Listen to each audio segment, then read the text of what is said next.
Yes. Mas mungkin. Mau kasih. Okay, main depan. Mary Chabala is a farmer in northern Zambia. Not long ago, she and her husband Barnabas were among the more prosperous farmers in their village. Now they're destitute, victims of a plague that threatens to transform this part of the world. Like nearly 30 million others living in sub-Saharan Africa, Barnabas and Mary are infected with the HIV virus that causes AIDS. They're too sick to continue farming, so the task of growing food now falls to their 11-year-old son Wisdom and his young cousins, orphaned by the AIDS pandemic. More than ever before, it's children who are left to bear the responsibility of agriculture, and as a result, when a parent dies from AIDS, yields fall by up to 50%.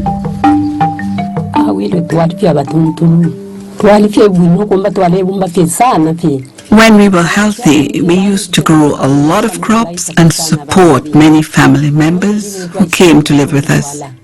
But now, since we've been sick, things have become much more difficult.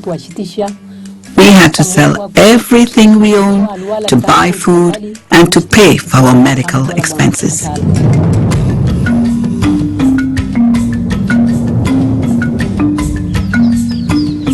Across southern Africa, rain doesn't always fall where or when it should. And cycles of drought and crop failure, aggravated by poverty and ineffective government policies, have contributed to occasional food shortages. But now, with the number of HIV infections rising daily, there is a new and different food crisis on the horizon. If it was simply another period of hunger, which is cyclical in southern Africa, you could get over it, you get some food supplements, over time you recover. But what everyone is observing now is that even when there is some marginal recovery because you get rains and the crops come and the landscape flourishes and there's food, nonetheless, the families everywhere are ill. If you do the maths, one person is dying every 4 or 5 minutes from AIDS. So as you begin to add those figures up, it's impacting throughout society. It is, as we say, it's affecting the very fabric of society. In a country like Zambia, nearly 80% of the population is involved in agriculture, very small-scale agriculture. So when you have these high prevalence rates of HIV, up to 20%, and in some areas higher, of course it affects immediately the food supply of these very people who are producing. So the fact that a lot of people are subsistence farmers means that the impact is so much larger.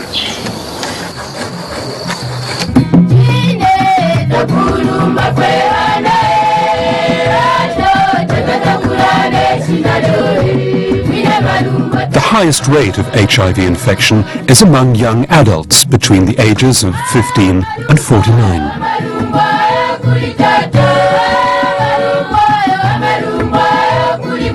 These are the agricultural workers whose small farms fed families and villages. And when added together, entire countries.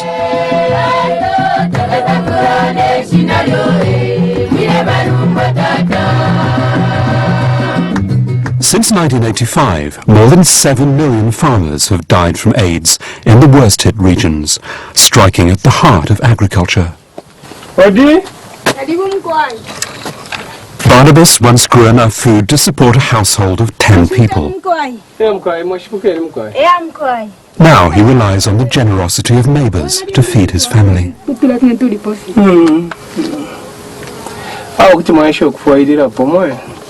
Only 10 years ago, before the AIDS pandemic moved into rural communities, life expectancy in Zambia was 52 years of age. Now it's fallen below 40.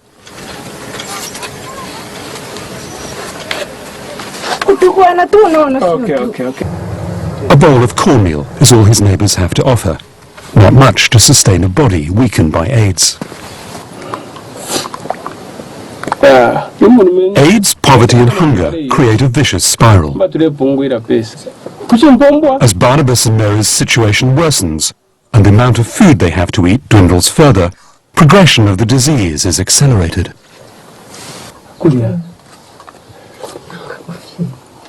When people are malnourished, they don't have the strength to withstand infection. So through that, the disease develops much easier. Opportunistic infections come much faster. People can't actually recover so easily. So through that, the whole onset of full-blown AIDS is accelerated. In Zambia, as with most African countries, there are few resources to treat AIDS patients.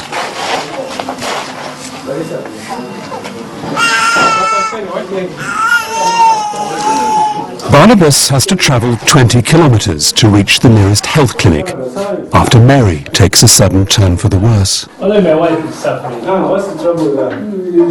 She's vomiting, starting from yesterday. Wow.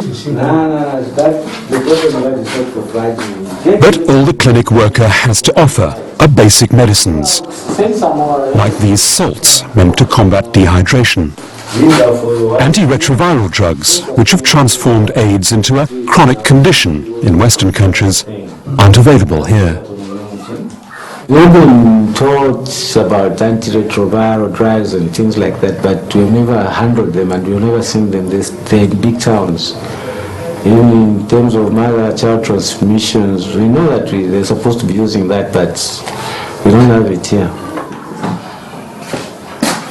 In the rural areas, it is unrealistic to think that we are going to be able to provide the drugs that are needed in the combination that is required with the monitoring, medical monitoring that is needed to people who normally don't even have access to a simple aspirin. Food is the first medicine for people living with HIV/AIDS. And once people are properly fed, then the ARV drugs can help them. When people have good nutrition, they can live longer, they can live better, and they can, through that, also sustain their family much longer. But food is also the only currency subsistence farmers have, and the first thing sacrificed when someone is sick.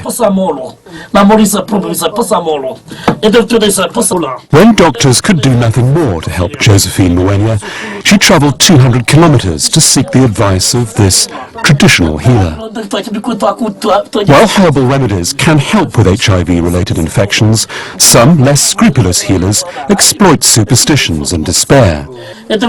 Looking into a mirror, this one tells Josephine he can see what ails her, as well as the enemy who has cursed her, both of which he can treat for a price. Depending on what she is suffering from, we could have to pay more than 100,000 kwacha. If he discovers that she's been bewitched, we'll probably have to pay more than 200,000 kwacha. Does it mean you'll have to sell all of your harvest to pay for the treatment? It will take more than that. HIV/AIDS awareness is growing across southern Africa. But as food shortages increase, many migrate in search of jobs, and the virus spreads. I think the numbers are so high because you have so many trading routes, so much migration, labor migration, country to country, people to work in the mines who move from one country to another, so many highway corridors, so many truckers moving from country to country. Southern Africa is just a vortex of shifting people. And on top of that, you have the cultural reality of gender inequality. Women have no capacity to say no to sexual overtures. They can't tell a man to wear a condom. They are subject to predatory male sexual behavior, intergenerational sex, older men, younger women. So these cultural attitudes are deeply, deeply entrenched, and it takes time to change behavior.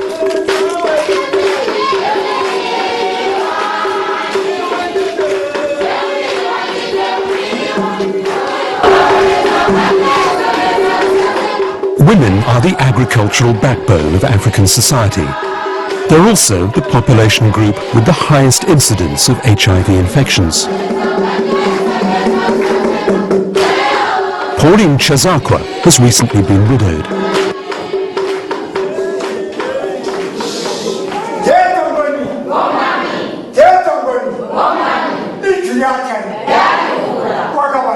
Gladys Mwanga has also just lost her husband.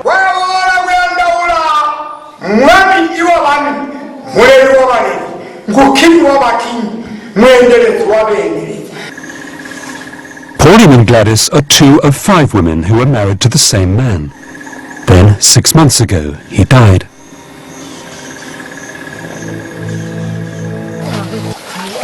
Of his 5 widows, 1 has died and 2 others have moved away, leaving Pauline and Gladys responsible for 15 children.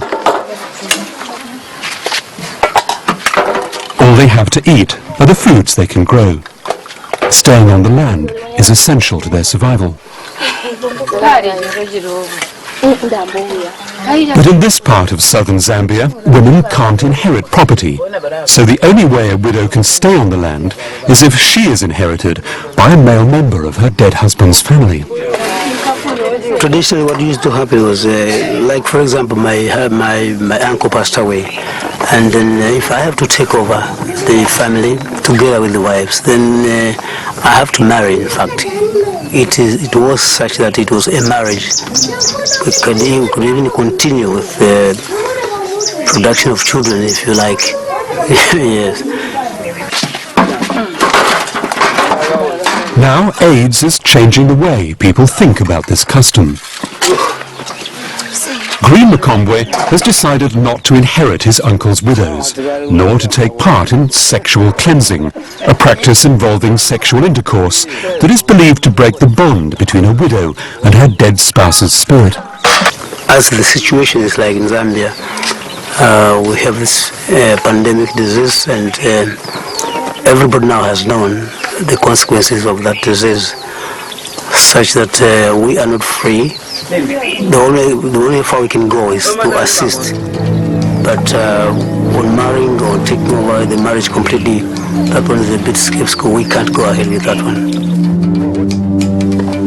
While changes like this can help stem transmission of the HIV virus, they can also leave women more vulnerable. In some communities, when a man dies, it's customary for relatives to take what they want, even if that means leaving women and children destitute. We used to plow from that tree up to the village. When my husband died, all the land was taken away. Some of his relatives came along and said they wanted to plow here, that this was their land and we had to stop using it.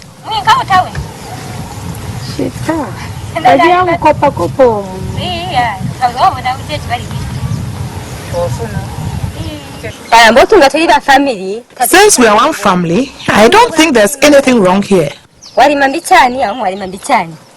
We are just sharing. We are not grabbing land. It's just the normal way. They took many things from us. For example, they took our plow. It was the only one we had. So it's become very difficult because we have nothing else to use. And we have a large family to feed. Most of the attention in the HIV/AIDS crisis has been on the medical aspects of HIV/AIDS. HIV/AIDS is a disease, and it has always been dealt with as a disease as such. So people are looking at ways of prevention, they're looking at treatment, but very little attention has been paid to all the food security aspects, how people cope with the impact of the disease on their lives. For a lot of women, coping can mean putting yourself at greater risk of being infected by the HIV virus. If I find 10 or more men who would like to sleep with me, that is a good day. If I'm unlucky, there will be only one. Since her parents' death, 19-year-old Macy has worked as a prostitute to support 2 younger brothers. If I'm offered enough money, I won't use condoms because what I need most is the money.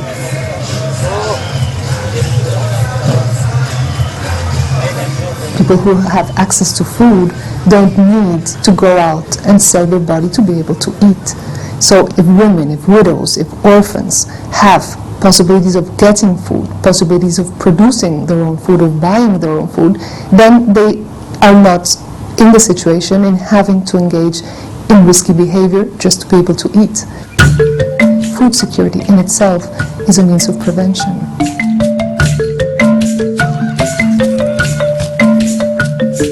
One way to increase food security is to help people improve their crop yields, in spite of cycles of drought or labour shortages.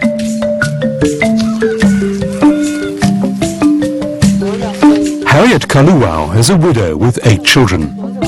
4 years ago, she began using a simple technique known as conservation farming.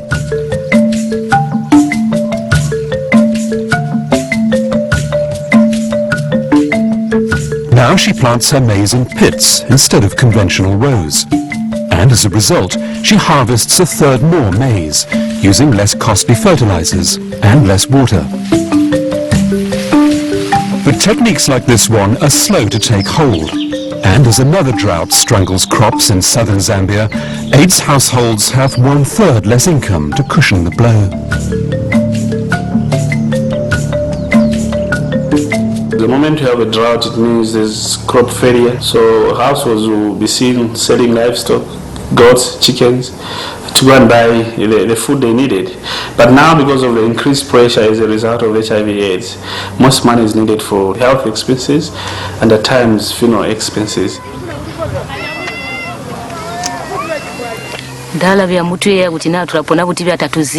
We don't know how we're going to get by. We've never seen a drought like this before. We can't plant enough, and now it is the end of the season. So we don't know what we're going to do. People, because of HIV/AIDS, their capacity to actually cope with the drought has been undermined. And in that sense, I think it's a drought which, or a crisis which will come back.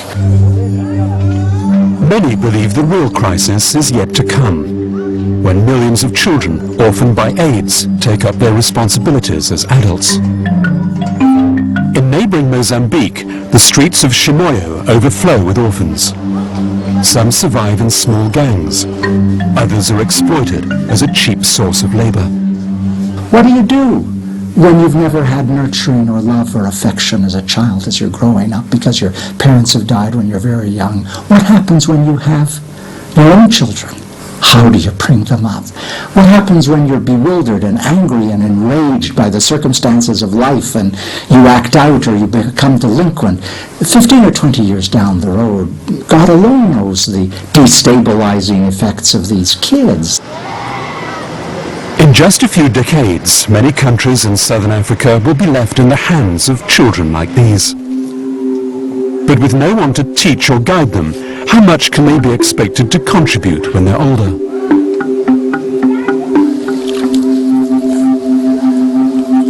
Since his parents' death, 14-year-old Solé has been responsible for his sister and 2 brothers. One of them, Elias, is just 6 years old. Providing care is something Solé is accustomed to. He also lost his parents before they died.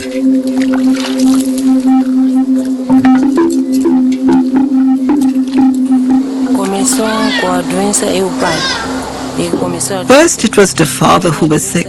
He had a bad cough, so we took him to the hospital. Then the mother started getting sick. She had the same symptoms. She was coughing and had diarrhea.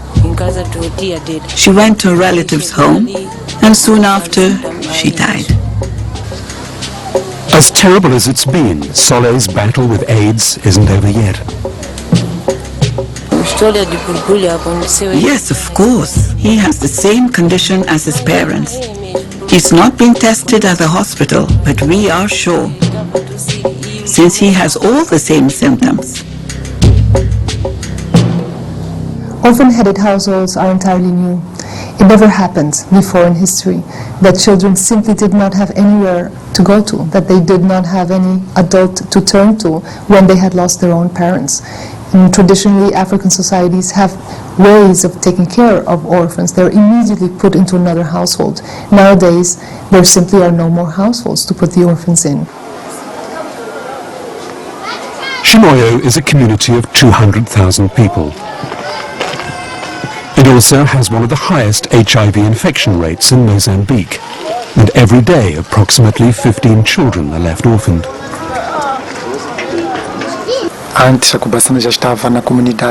We were already working in the community with AIDS patients when it became clear that there was an even greater problem with the orphans they were leaving behind. We realized we had to change our approach. Until that moment, only church groups were getting involved. Now we needed help from the entire community.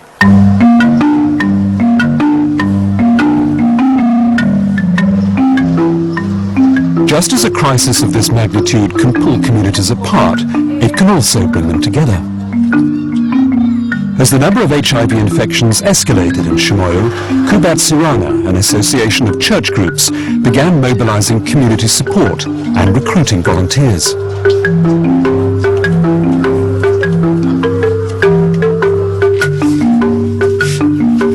One of the first stumbling blocks was food.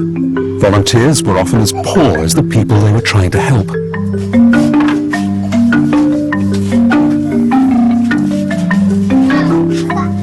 So Kubat Sirana began planting gardens, some growing food for widows, some for orphans, others food for the volunteers themselves.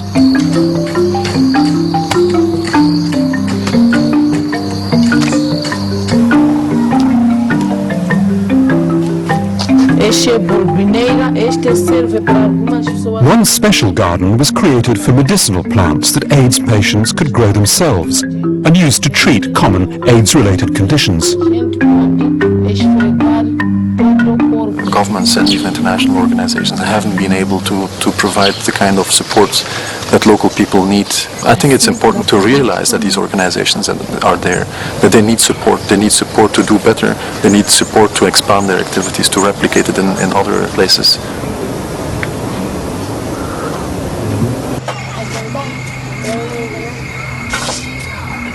Soleil receives some food assistance from volunteers.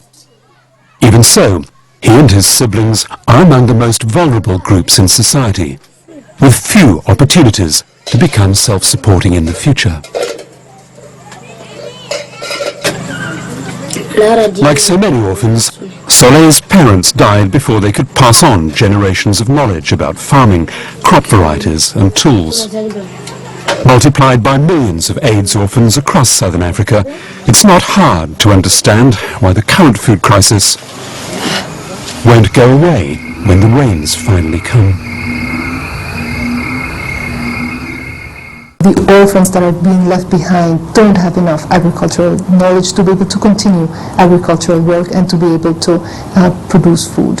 We're looking at how knowledge that is kept usually at the community level but is lost because parents are dying before they can transmit that knowledge to the children can be kept and can be kept for future generations.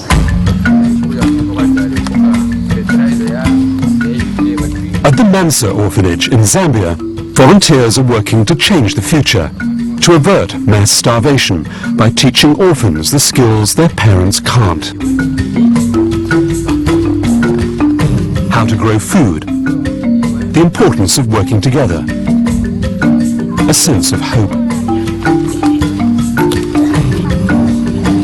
Even so, with forecasts predicting 20 million AIDS orphans in Africa by the end of this decade, the challenges are daunting.